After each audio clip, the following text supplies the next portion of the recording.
Oh, no. All right. Are we set? Well, yeah, let's put on the volume just in case. All set? Yeah. Oh, hold on. Just test it. Why not? Say something. Oh, Something. okay. Well, worked. All right.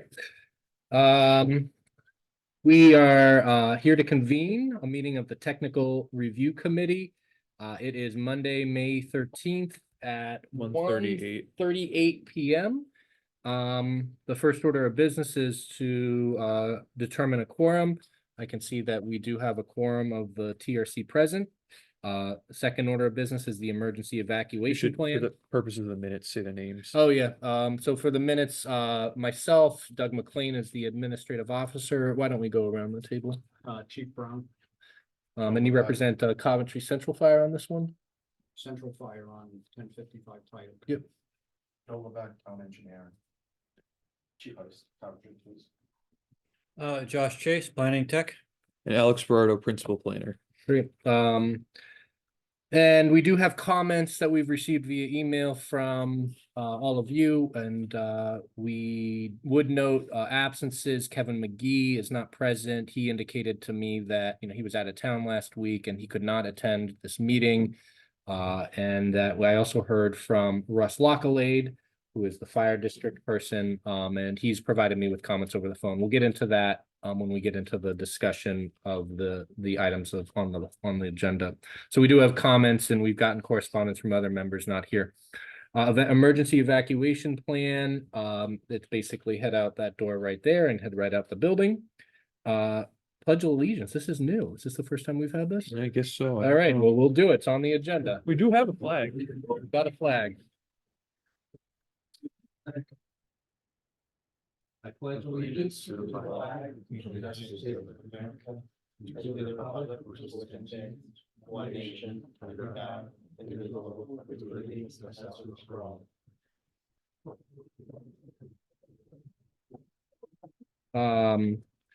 The next order of business is the approval of minutes. Alex, were they prepared in time? No, Kimberly didn't have a Yeah, chance, no. so it'll be next month. Yeah, we'll kick that one off to next month. Now on to new business for discussion and comments by the Technical Review Committee. The first item of new business, item 5.1 on our agenda, is Moo Cow Solar. This is for comments to the Planning Commission. This item is also on the Planning Commission's agenda for their meeting next week on May 22nd. It should be noted, this is a preliminary plan, major land development solar installation with an associated dimensional variance for side setback relief. With that being said, I think that the best way to do it is just to go around the table. Those that have offered email comments, you could just state those comments, or if they're long, you can give us a summary and say the formal comments have been provided via email for the record. And we'll go from there. This one is not in your area. I'll pick up the slack on the fire chief's comments when we go around the table, so I'll catch it last. Joe. And so I provided comments, just to summarize, looking to see a stormwater O&M report and see that in the submission I received. I just requested some additional details, some of the aspects of the plan. That's basically it. I had 8 comments. It's really nothing to discuss, pretty straightforward stuff. Thank you, Joe. Joe, would you mind? I think you had one comment as it related to the DEM. Yeah, do you mind reading what your Yeah, comment it was? said right on wetlands permit approval is pending. The permitting appears to be straightforward and this office sees no issue. But moving forward to final plan while it is being processed. Final plan shall not be approved until the town is in receipt of the permit. Basically that you're comfortable with us considering a condition of the wetland permit off to final plan. Thank you for that, Joe. Did you have anything on the solar project, Chief? No comments. All right. And then Alex, you did have comments on this. Is it, Yeah. It was on the variance aspect, basically. yeah, and yours was pretty quick. You Yeah, could read I it can just out. read mine, yeah. Yep. So it was with regard to the disturbed area that falls within the required side setback and for which the applicant is requesting relief via dimensional variance. That's the portion on the northern side of the property. Planning staff notes the applicant is proposing to add vegetation to create a visual screen facing the abutting property, which is Assessor's Plat 304 Lot 21. Staff also presumes this is the portion of the abutting Lot 21 could not be developed without creating a new wetland crossing to enable access, because a stream basically fully bisects Lot 21, running the full length north to south of it. So you would have to cross that stream to get to that area. Those are my comments there. Great. And then I did just hear from the representative of the Western Coventry Fire District. He apologized that he could not attend, but with a verbal comment was that they find the plans to be sufficient. These plans had been revised to address previous fire comments. The current plans as presented are sufficient for their purposes at this point in time. I know that Mr. Kevin McGee's comments may still be coming, and if those can be incorporated into the staff report outside of the TRC comment process. So if Kevin has any comments, we can certainly incorporate them as part of a staff report. But that would be all of the TRC comments on this project at this time. Since the applicant is here, I'll ask if you have any questions. Just what is Mr. McGee's role? He's the Director of Public Works. Okay. And when will you get out your staff report so that we can be prepared for the meeting next week? Basically, I would anticipate that by around Thursday of this week, Okay. We'll be creating a document. I'd say you could anticipate an email perhaps on Friday. Yeah. With the staff report, which is the planning document that, encapsulates the recommendations and all of that. And then attached to that will be a TRC report, which basically just relays the comments as we've heard today. Okay. No, that was my question when the staff report was gonna come out, so. Okay. Yep. Okay. Any other comments or questions on this project? All right. Hearing none, then we've concluded our review of that for today, and we'll move on to the next item of business. Thank you. Thank you. You're welcome. The next item of business is item 5.2 on our agenda, 1055 Tiogue Avenue.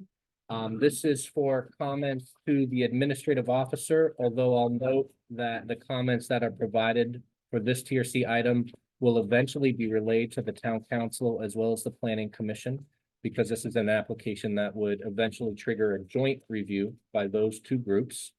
The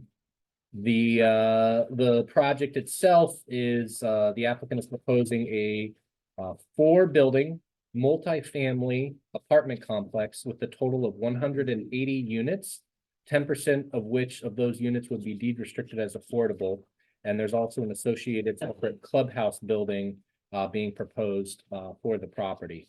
I know that we have received a number of comments on this project thus far.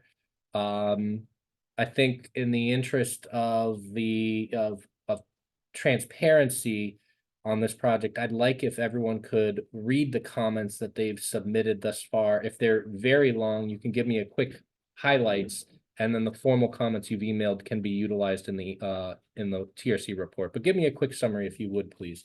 We can start if you don't mind again, Chief Brown. Obviously, these are my generalized comments. 1, available water supply meeting the fire flow calculations that will be needed. Fire department access, emergency access gates, just concerns about maintaining that 365 24/7. And just once again, due to the large scale, the demand on current staffing of fire and rescue and the impact of that. Great, thank you. Mr. Levesque, I know you had longer comments. Do you Yeah. feel like you're able to summarize a bit?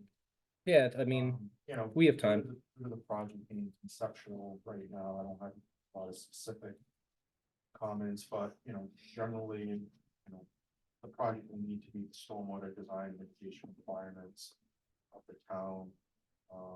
We can review walkway lighting, roadway standards in future stages, environmental regulation reviewed in future stages. A town soil erosion sediment control application will be required. Traffic study is recommended for the project. We look to see that. we can coordinate the sewer tie-in, discuss, you know, details with that at a future time. And, the applicant will be responsible for paying all assessment and usage fees, for the tie-in calculated per the Coventry sewer ordinance. So that's basically it. Thank you, Mr. Lebec. Chief Heiss? Well, my comment was, provided the residents don't utilize the emergency access road to leave and enter the development under normal circumstances, and if they use a traffic light instead, I don't see any traffic issues there. My only other concern was if you have residents trying to cut through the Burger King parking lot to avoid the traffic light. That was the only comments I have. That's a good comment. And then on this project, Josh, you're serving as the designee of the principal planner on the TRC. So Mhm. as the designee, you can provide your comments, please. Sure. The comments, planning has are items to be submitted with the master plan application would be the traffic study, a landscape plan, a fiscal impact analysis, and architectural renderings.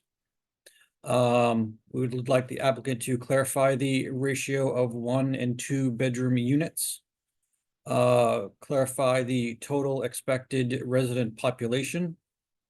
Clarify any green building practices to be incorporated into project design. Clarify the proposed income limits of the low to moderate income housing units. And seeking to increase the overall percentage of proposed low to moderate income housing units to bring Coventry closer to minimum state 10% mandate. Thank you.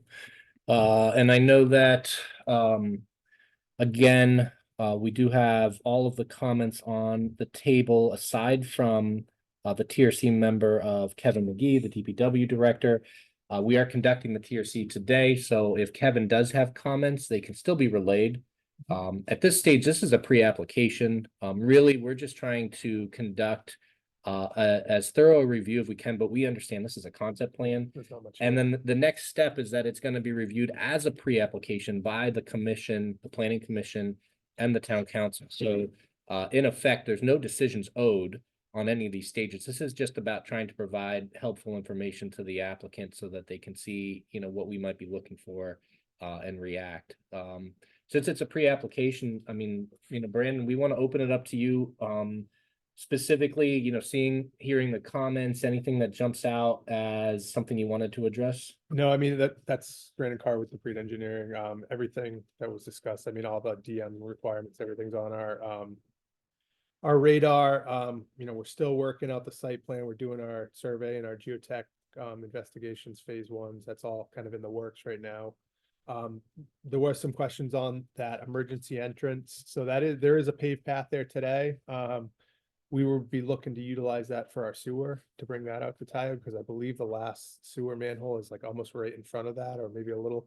But we could work, it wouldn't be intended to be, you know, used for residents or whatever.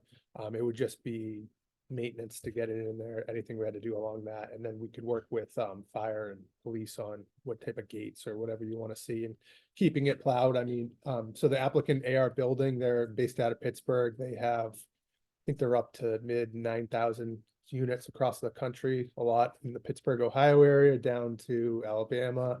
We've worked with them on a number of projects in Massachusetts, Rhode Island, Connecticut, and they've got 3 under construction in Maine. They did Kettle Point Apartments in East Providence. They've done Reynolds Farm in North Kingstown. They've got some apartments up at Dowling Village. They got about 100 units up there, and they've got various other ones kind of in the works, or I don't think there's any.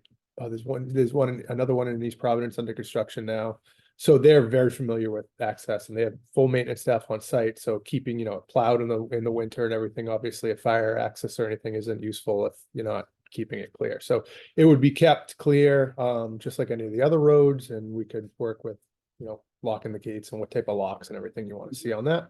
So that shouldn't be an issue. All the stormwater was on our site, just project history. Some of you may there was a mixed-use development permitted out here in 2006-7-ish that our firm worked on. It was office retail. I think there's about 100 units. So we're familiar with the wetlands on site, the FEMA floodplain on site, obviously the new stormwater regs affect the previous design. So we'd be, there's a lot of existing impervious out there. We definitely, I'd be willing to say that, we're probably gonna see less impervious with this development. There was a big box retail.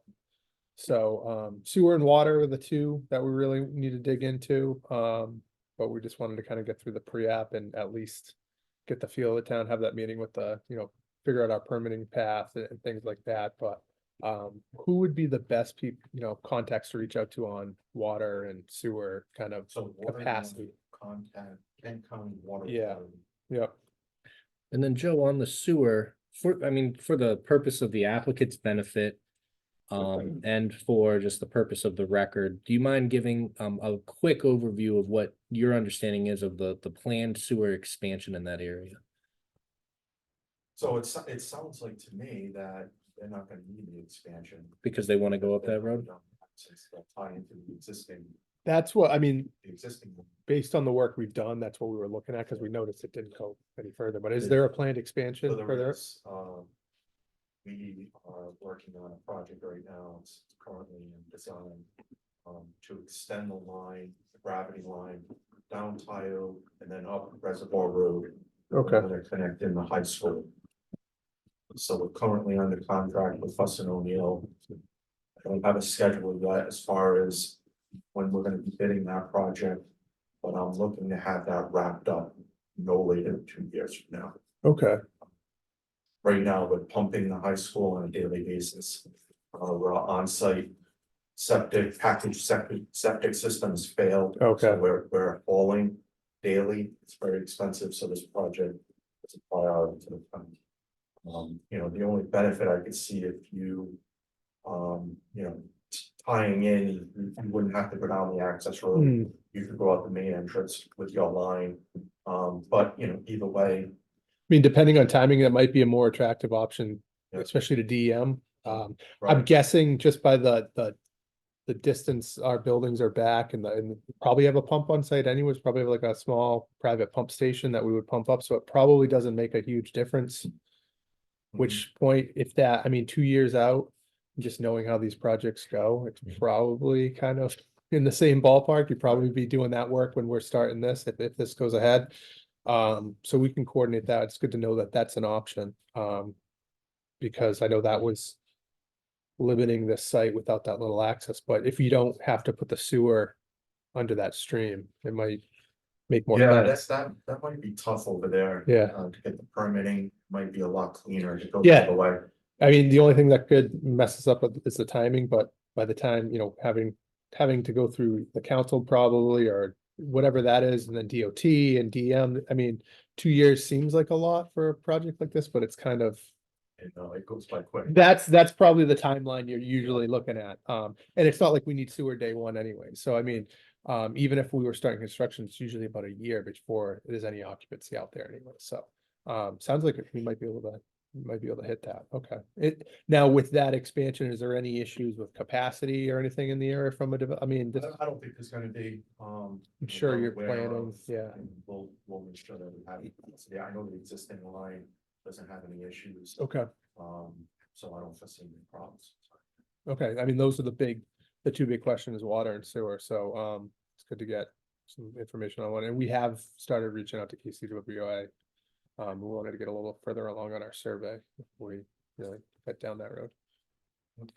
Okay. And then just, if you don't mind, Joe, for the record, and so the applicant is aware, this is a property that wasn't previously designated as being on our, as being a sewered property on our facilities plan. But that is a process that, property owners of this property and others that are gonna basically Yeah. be subject to the pass by are gonna get a letter soon letting them know that there is a sewer assessment Okay. that will be coming. Essentially, as they gain access to sewer right in front of their property, a sewer assessment comes along with that. And All Joe, the properties along the route of the extension Mhm. will receive a letter. The letter will be going out soon, saying within 2 years, you're required to tie in. And there are stipulations that exempt that. as far as if you have an operational septic system that was installed within 10 years. You know, there's certain parameters that give you some leeway on that, but this property will be given an assessment as a result of that And extension. that fee will be in that letter or whatever, or at least, Um, is it based off No, of like the because- use, the frontage, so- the size, you know? the cost usually, the way it is derived, it's the total construction cost divided by how many properties are tying in. Yeah. But they've recently put a cap on that number. It's 15,000, Mhm. so that would be the maximum. Oh, wow, okay. 15,000. But then there's other fees associated with the sewer tie. And that's a cap per unit. Yes, Okay. so it's, Oh, wow. so it's, you'll have an initial assessment based on how many lots this comprises. I think it's just one lot. So it's a little over 14,000, and then there's a formula based on the sewer ordinance that calculates what the betterment is. Mhm. So it's based on flow. Okay, So, and when we get closer, Yeah. when you want, we can sit down with the tax collector okay, and, you know, hash out what these numbers are. okay. Sharpen up. But for budgeting, 15,000 a unit is kind of a good starting point. Yeah, Okay. All right, Yeah. that's not a lot. Yeah, and that number wouldn't be owed as part of the initial Yeah, assessment, because essentially this is a project that you're just starting the conversation. yeah, But and who knows if it ends up at 180. yeah. But when you get to the point where we're firming on the number of units, that's when that secondary phase of the betterment fee. Would that Picks be a up. building permit or would that be? When would you typically expect the betterment fee paid? It's basically it's upon so tie-in, right? I would say when you're ready to tie in. Yeah, okay, cause That's, I was gonna say it wouldn't make sense to link it to like master No. plan or No. final plan, because then what if the project when doesn't you go want forward? to come Like, online. but I'm sure it'll be a condition. I think at the end of the day, as it relates to how this project moves through the development review Yeah. process, master plan and preliminary plan. I mean, sewer takes a separate track, Yeah, but you know, we can certainly make sure that. You know, the sewer application Yeah. can be filled out and that you're getting, you know, and the information. technical review and all Yeah. that's done, and then, yeah, that be conditioned at some point, you know, you obviously have to pay the betterment fee before you Yeah, yeah. connect, okay. And I don't know if we've typically used our development decisions to use as conditions of approval on paying the fees. Essentially, that's like a separate process with the sewer Mhm, application. So, Yep, okay. but yeah, if we need to, we can have those discussions as we get into the details of, you know, when are you gonna, you know, when and Yeah, how the I mean, process of sewer application. If you it's know. either like, you know, if it's at construction, start of construction, first CO connection, whatever that is, as long as it's, if it's post-construction, it's not real, I mean, post permitting, it's really not, we need to know it because they need to factor it into Yeah. their whole, you know, it affects the deal, Yeah, yeah. but you know, if it's good to know you know, we'll need a ballpark number now, but we don't need it. I don't know, think there's finalized no, into the future. there's no version of this where we would tie a fee to, you know, prior to final Yeah, plan inspection. yeah, We that would makes tie sense. them to, you know, your tie-ins or your, Okay. your building Which is permit typical, process yeah. somewhere. Okay. All right, and then, we can all, I mean, we'll be in touch for the master plan, but traffic study is in the works. Okay. Um, You've already begun that? I don't know if they've started the count yet. I want to say either AR's authorized it or maybe they're authorized, they're waiting to see today, Yep. and then, but AR is kind of unique with the AR building, with our clients is they spend a lot on due diligence, like upfront, like I said, we're doing full geotech, full Alta survey. A lot of people will wait till after master plan, but, traffic study, we always do it earlier, because they want to know any risk as day one as possible, so. Yeah. They'd rather walk away, you know, early on and spend $100,000 than be kicking it around for 9 months and then find out there's something. But I mean, we've had preliminary conversations, PARs, I think, doing the traffic on this. I don't think they foresee any issues, especially with the previous use and the light and then all that. So I don't. Bedroom count, somebody asked. I mean, Yeah. typically it's a mix of their starting point is 50-50 ones and twos typically, unless they're mandated to do, they don't do threes. Wait. And Help me understand the 50-51 ones and twos. no, ones and twos, sorry. So 50% one bedroom. Oh, okay, 50% thank two you. bedrooms is usually like, that's kind of a good starting point based on the location. They might flex that one way or the other. They've actually, more recently, they've been going down, and the project we're doing in East Providence right now, we're doing 142 units. I think that one's like 60% ones, 40% twos. They lean towards more the ones. COVID shook that up a little bit because a lot of they're doing ones with dens or ones with bigger, the work from home aspect. But I mean, their market for the most part, if you go to their communities, you're going to see people 25 to 30, and then you're going to see people 60 and over. It's they're not like they don't have playgrounds, they don't have things like that. So you see that demographic. So the ones and twos kind of mixed. They don't do threes typically unless it's mandated in mass for affordable housing. You have to do a 10% threes. So that's the only place I've ever seen them do threes. So that's kind of typically where they fall. We'll get you a firm number, but that's usually around the mix that you say. That's helpful. Just knowing that right now you're thinking about a 50-50 mix. I mean, it's a pre-app, And it's just good for us to get a rough idea of what you're looking to do. And they do, I mean, you could, if anybody's interested in going and visiting their other facilities, if you wanted to. I'm sure that they do tours, they do whatever, you'll see, they do. They usually have amenity space, a pool, fitness center, the pools, sometimes, I bet on this one, this size, they probably have a pool. I thought I saw one. It was mentioned in the We narrative. usually start out with one and sometimes they get rid of it. They're doing some in Maine right now and they're finding the pools aren't as popular up there, but they have mailroom, central mailroom, they have all, managed staff, managed trash, all that, landscaping, it's I'd say upper middle of the road. More than some of our other developers do. They own their stuff long term, so they never. I think the line is that in the 50 years that they've owned, they're owned by one person. They're not like a development group. They're not a REIT. They've sold 200 units out of their 9,000. They acquire, they sit, they build for portfolio. So they're, who you're dealing with today is who you can call 10 years if there's any type of issues out there. They're not looking to develop and flip this. They do, they're thinking kind of ahead. We're kicking around a lot of the EV stuff now, and they do a minimal amount of EV. Typically it's 4 per building for something like this. They start with, and then we'll lay it out in a way to allow. So that's something I know the fire always has.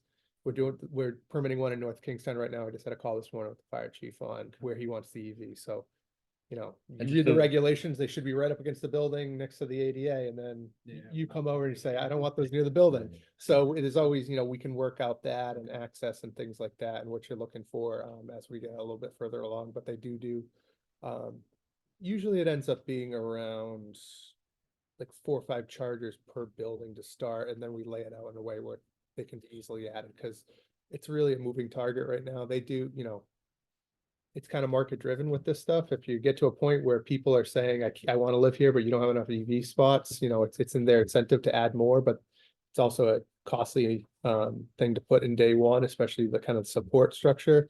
And with the technology evolving so fast, it's tough to say, I want to build, and then 5 years from now, you're upgrading it again already. So they are, they do stuff like that. They they're a good client. They typically, you can, like I said, you can talk to other planners or whatever. They do a nice little product.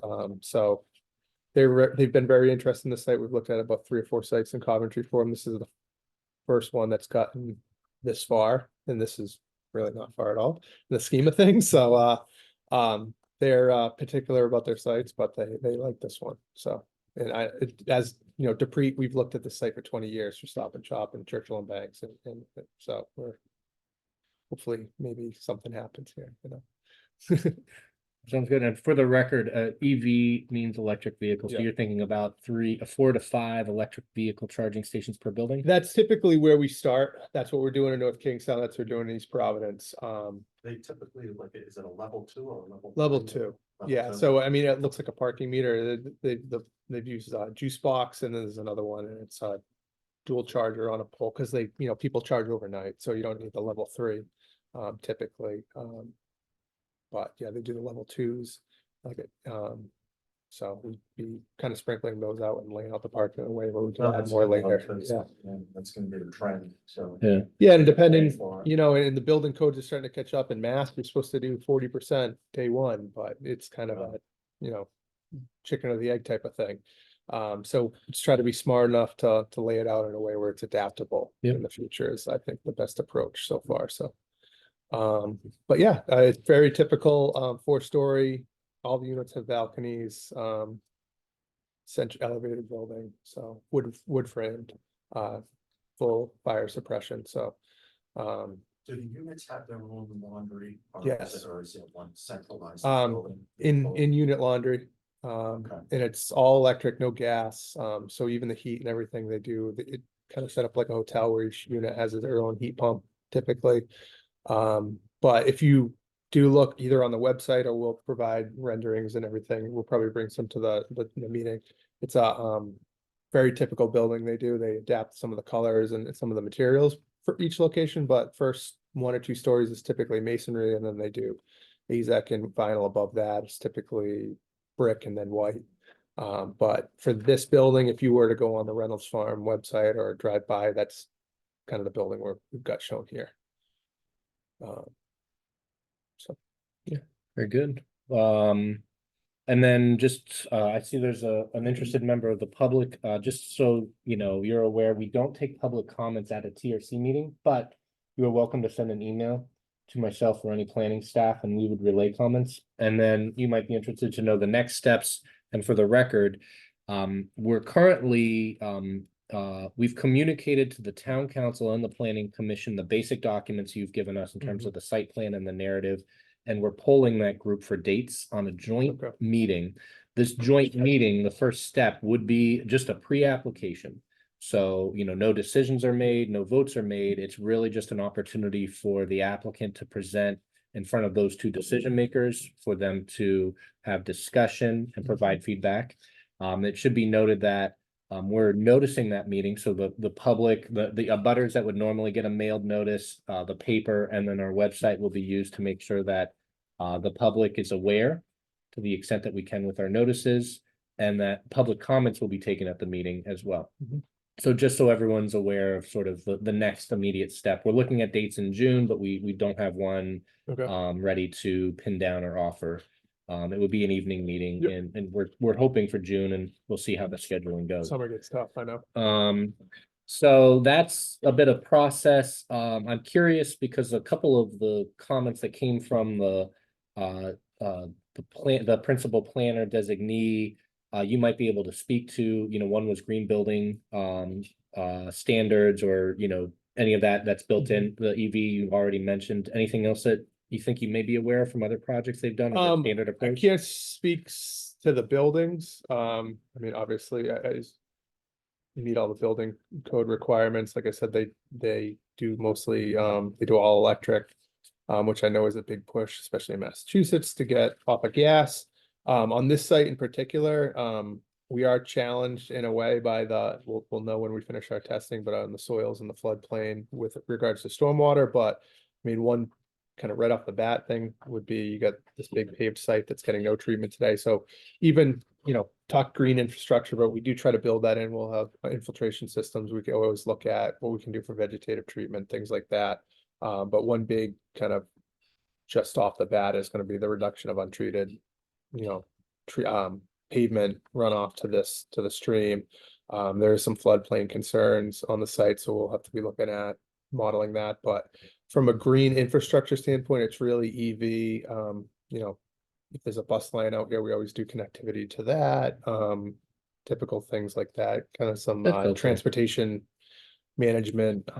There's a bus line right along Tiogue. I don't know where the nearest bus stop is off the. Yeah, top we of my would head, look but- up that. I mean, I'm sure as we get through it, you know, connection to sidewalks and things like that. You know, That's the bus. Oh, does they? So Okay. they're right next door. okay. They've got a bus, then they've got a bus stop right next. So yeah, we would be looking at connectivity to that. But from a kind of green building, I can't really speak to the buildings. We always get the question on solar. We always get the question on geothermal. I know they've been looking at geothermal. I didn't even pull the trigger on one that I've worked on yet. Solar is very tough because of the HVAC unit, so it's kind of one or the other. All the HVAC is on the roof, so by the time you kind of screen that, put that in the middle, you kind of run out of a lot of room for solar. I will tell you that we are looking at, you know, options to do it, and if there's a good way to do it, you know, they will. Kicking out the idea of canopies and things like that around, so it's on the table, but we'll have more information when we get Sure, further that's along, for helpful. I mean, sure. we understand it's conceptual, but if you're heading in a certain They're direction. not somebody that just kind of digs in their heels and says, no, we're not even gonna look at that. They always, we're looking at different options all the time for them, so. Yeah. It's tough in a rental environment sometimes to make things make sense as, as well, so. And it's 100% rental is the 100% model. rental, yep. And Josh, will you remind me, what were the other items that we were looking to clarify from the planning end? I know it was mix of ones and twos. Yep.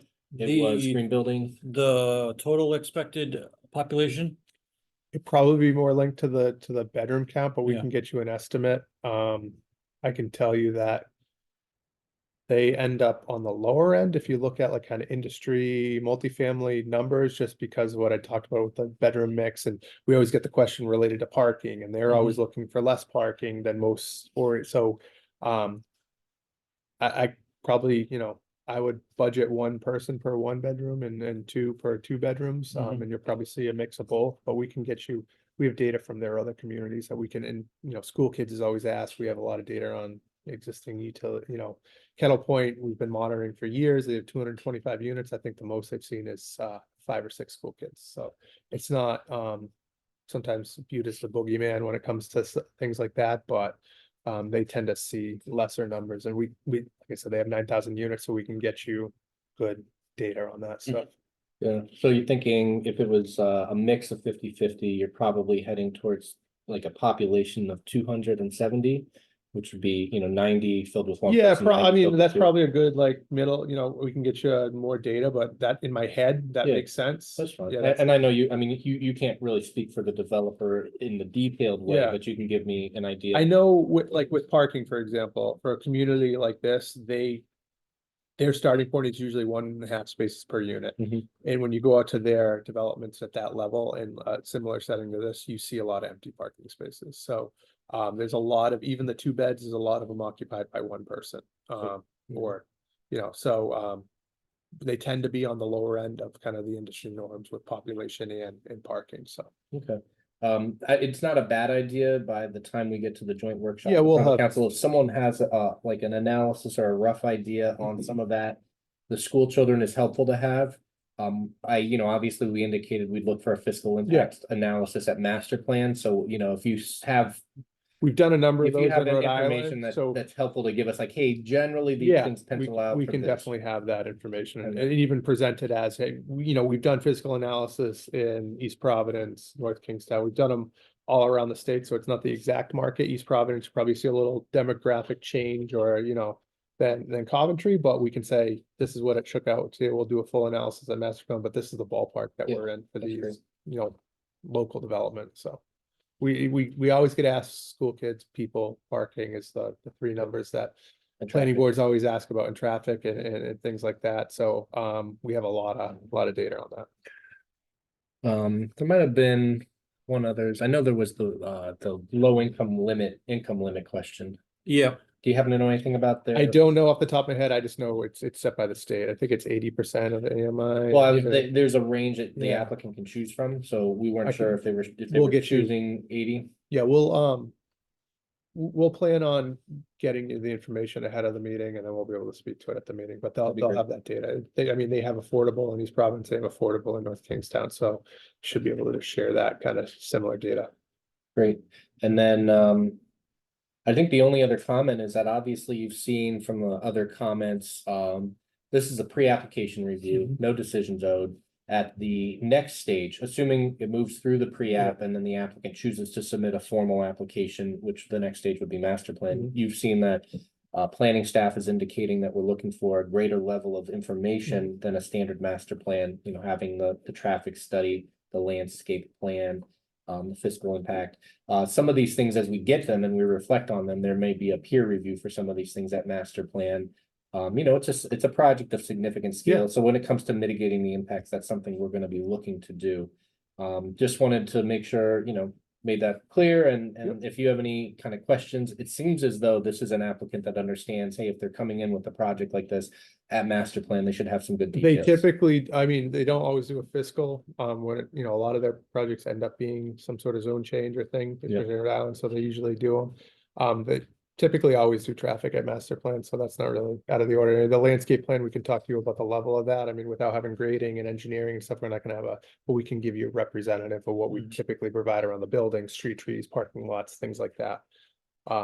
On that, we would be most interested in the views from Entrance coming in, yeah. Tiogue. Yep, okay. It's an interesting situation from the aesthetic because there's that big property with the church on it.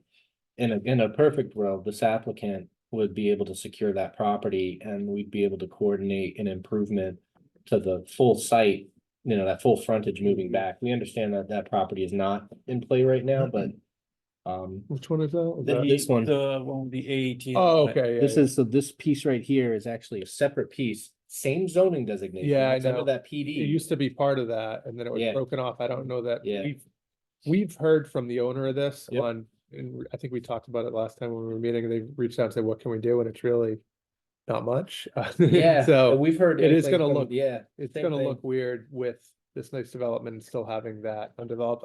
Emily has had conversations with the owner of that, I Okay. believe, so I don't know where they've gone. It doesn't really, I mean, doesn't add a lot to ours, based on the paths we're taking, maybe adds a little density, but there is an aesthetic value there, or there is some value of, you know, do you reconfigure it and give that lot a little bit more area to make it viable for something? Yeah, I mean, we're, you know, obviously, at the end of the day, I believe it's. Well, I don't want to speak. I don't know who the property ownership is now for the two different parcels. Mhm. It's a lot better if we could coordinate one large review that includes that parcel, because then you're able to really control if anything may be built there, but also coordinate the aesthetics together. I'm sure that, you know, reasonable people being reasonable as you move forward and you're building a project, if you do get to that stage back here, that there'd be some thought of, you know, hey, how can we at Yeah. least address Make it the look better. aesthetics Yeah. of what's happening there, even if it's landscape plantings or what have you. At a minimum, what can we do to screen it? I mean, there's You know. still, it's, at the end of the day, you know, the Citizens Bank parcel or the vacated building that's there. It'd be nice if there was an understanding with the owner on what they're willing to entertain. Even if it's not, you know, outright purchase, but you know, some form of improvements that might be made on their property. In order to address some of the broader issues of aesthetics from the street. I mean, but- not speaking from this in particular, but I mean, just knowing sewers coming, that was something that was holding up that. Okay, I received a call on that. while- And if this goes forward and our Okay. access would be, I mean, their access would be off our driveway, there'd be, I'm sure there's some sort of thing set up because they got Yeah. wetlands between them. So with those two things, if our project went forward and the sewer happens, it's gonna make that site a little bit more viable. I mean, at the end of the day, sometimes when you got one entity that's showing that they want to make an investment, they want to make Yeah. improvements, that can be the kickstart. For another property to say, hey, let's see what we can do now that improvements are being made Well, around us. Also, if you add, you know, 300 people back here and you run sewer by it, some sort of retail use or Yeah. coffee shop or something becomes There's more reason to. more address that. viable there than it stands today with this, because they're probably looking at it the same thing. I gotta deal with this person for access and there's no sewer. It's a tough little spot. Either to way, I develop. think, you know, Yeah. whether there's an ability to even bring that project into this, or if it's just coordination and Yeah. communication with them on, you know, how some of these issues of aesthetics and all these pieces can be addressed, that's helpful. I mean, this is a project of scale, significant project of scale. I'm sure you guys aren't looking to go behind a vacant, No, aging. it's not an commercial asset. site like It's that. not an asset for us. for sure. So, you know, So- maybe to whatever extent there can be to address that in a coordinated fashion. Okay. Thank Yep, you. I'll pass that along. That's the only, I mean, this was, as a pre-app, this is more of an open-ended discussion than a standard review that this group does. Any other comments or questions from others around the table? Great. All right, so you'll be sending out the comments and then we'll coordinate on the. date Yeah, for that. please, feel free, you can use email as your means, you've got a group email going, you can use that to inform planning of that, those other pieces. My advice is, as many of the comments you've seen, that the best that you Yeah. can do to address them, whether you want to do it with like a supplemental narrative or however. And all of that information obviously will be funneling it to the council and the planning commission. And we'll certainly be in touch with you as we get closer to having some potential dates. Okay. Um, good. Great. All right, thanks, Thank everyone. you very much. You take care. So that concludes the review of 1055 Tiogue Avenue. That was the last item of business for us on the TRC meeting today. So with that, the meeting is adjourned. Thank you very much. At 2:23. At 2:23. Thank you, Alex.